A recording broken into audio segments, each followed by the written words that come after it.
Now that you have gone ahead and set up the tags, let's look at triggers. Now, let's say for an example, you want your LinkedIn tag to only trigger on the courses page.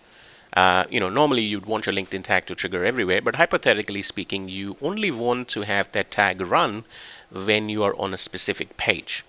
Or let's say if you want that tag to run when they click on a specific button. So in this case, you would need to set up triggers or rules. So triggers are basically just rules. So I can go ahead and create a new one, click on trigger configuration, and then be presented with a lot of options. So what are the types of rules you can create? You can create a rule either based on page view or DOM ready or window loaded. You can create when somebody clicks a link or button or anything on the page.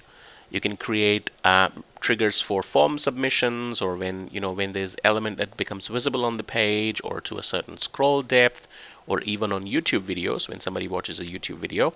Or you can even just create triggers based on timers or JavaScript errors. So a lot of options there, but let's say for the purposes of what I want to achieve, I'll go ahead and create a page view trigger. And instead of all page views, I say some page view with the page URL that contains courses. So what this rule does is every time somebody loads a page called courses, or every time somebody views the page called courses, it will trigger this trigger will be true. So I'll go ahead and save this as courses page view and click on save. So once I click on save, this will now become available to be used in order to trigger specific tags, which we will dive into a little bit later on.